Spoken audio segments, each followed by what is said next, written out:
Alright. Today we're going to be breaking down the newest Agents trailer, Miks, aka European Gekko, aka Ibuprofen Man. And the main reason why people in the comment section of the trailer are calling him that is how he affected Sage. Throughout the video, we see Sage is really feeling the music. I honestly thought at this point she was going to bust a move or something. But at the beginning, we noticed that Sage was in some type of pain or discomfort. But as Miks's playlist kept going on, she got better. This is where people kept saying that Miks is Ibuprofen Man. And for those who don't know, ibuprofen is like a painkiller / aspirin. And I understand where they're coming from, seeing how his in-game abilities seems to have a time limit with his healing too. And he didn't fully heal Sage either. I do want to mention that pieces of Sage's crystals / jades did fall off from her skin, which some may have missed too, probably hinting that Miks might be key to Sage feeling better and reversing the side effects of her healing / bringing people back to the world of the living. However, I have a different theory. Keyword here is theory. Mainly because if it was possible to heal Sage, Skye could have done it already. She even has a voice line trying to remind people that she is also a healer on the team. Everyone give Sage a break, crying over every bruise. I'm here. You can bother me. However, I feel like Skye isn't able to since the crystals / jades are a part of Sage. So Skye's healing abilities might not be able to differentiate between the two. So now the question is, how is Miks able to heal her? Well, in my opinion, I don't think he is, at least not directly. My theory is that he's just opening up a pathway for Sage to heal herself. Throughout Valorant's story, Sage has been conflicted about the use of her powers, and maybe that confliction is what's holding her back. Brimstone, I want to discuss Omen. You know, I've been trying to put myself in his shoes. Finally understanding more about his past and feeling a sense of shame that he is struggling to overcome. It's a terrible feeling, Brimstone. One that I think I understand because, well, I have felt it too. He and I are both burdened by past wrongs, which is why I think I can help. If I know his pain, maybe I can heal it. I'm going to find him, and I'm going to bring him back. I'll be in touch, I promise.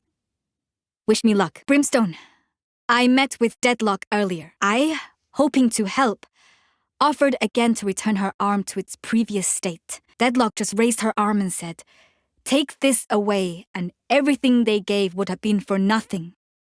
Then she left. My thoughts are so clouded now. I always considered my healing a gift that helped people, but is it always good to undo pain? Are the scars we wear lessons that we learned from? Do they make us stronger? Better? I don't know. In a way, you can say that she might feel trapped with this great responsibility and power that she has, and that feeling is manifesting itself outwardly. We've seen visuals in the past showing us that she's being trapped within her power, but later on being able to break free from it with her own doing. Kind of goes hand in hand with the idea that she has the power to free herself and make herself feel well again, but just doesn't realize it yet. I also don't think the developers would want the solution to be as simple as magical boy Miks over here doing all the work either. I have another theory that Alpha Sage might end up healing Omega Sage, and Omega Sage may return that favor, right? I mentioned this in past videos how I think the Valorant Legion and the Valorant Protocol may team up against another big bad.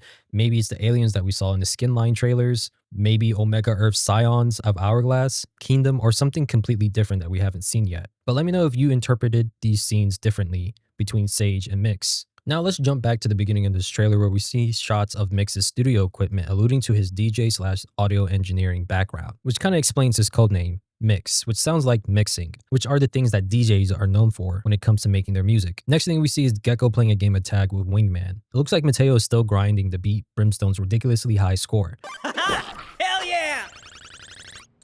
Whoa.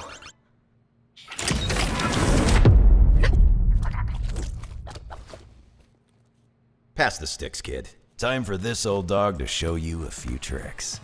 What was it again?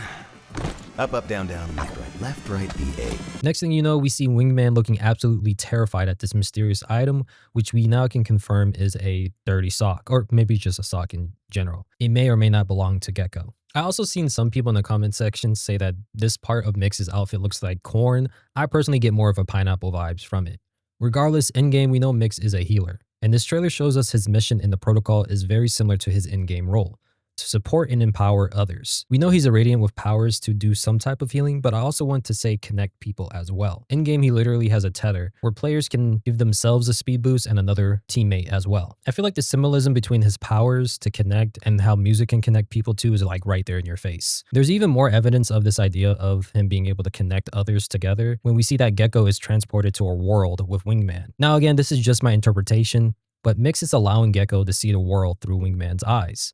Gekko is only transported here after Miks turned on his abilities. Abilities that he has that are able to be carried through sound waves, which is cool, seeing how for many, music is known to move others and feel a wide array of emotions from joy to sadness. Once in this world, Gekko gets an idea of what's going on with Wingman. Miks then gives Gekko a speed boost to get to Little Bro ASAP. And I'm not gonna lie, Little Zeus Studios, who are the ones who made this animation, did a fantastic job with the running and speed up sequences to capture Miks's support abilities. And I know I wasn't the only one expecting it, but Mecha/Godzilla Wingman was awesome to see. Lastly, let's talk about Reyna, where we get this very sick image and visuals the second that she gets empowered by Miks. I don't know if the animators were just flexing their skills or if there's some kind of like lore tie in here as well.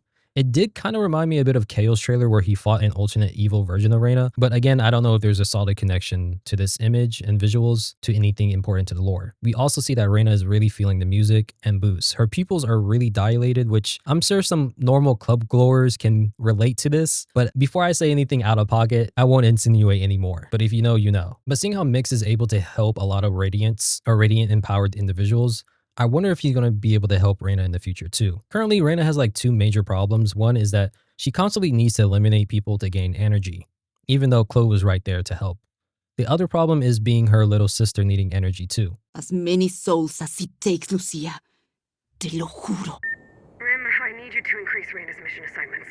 She has to collect more souls. We're already pushing the boundaries of the equipment, but I need more.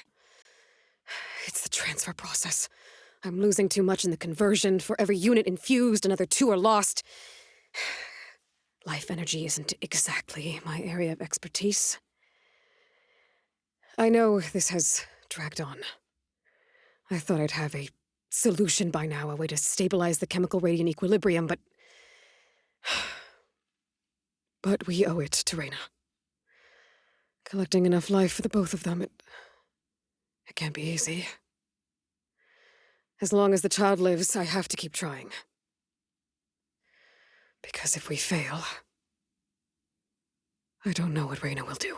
Maybe he will be able to help Viper convert life energy into something more sustaining for the both of them. Only time will tell. I also want to mention that there's this cool shot of Yoru's bike, and some people are saying this looks very similar to Akira. Lastly, I do want to point out that Agent 8's locker was shown in the trailer, and some people have been speculating that the locker has been used. This has led me to the idea that maybe at the end of the trailer, Miks wasn't reaching his hand out to us by breaking the fourth wall.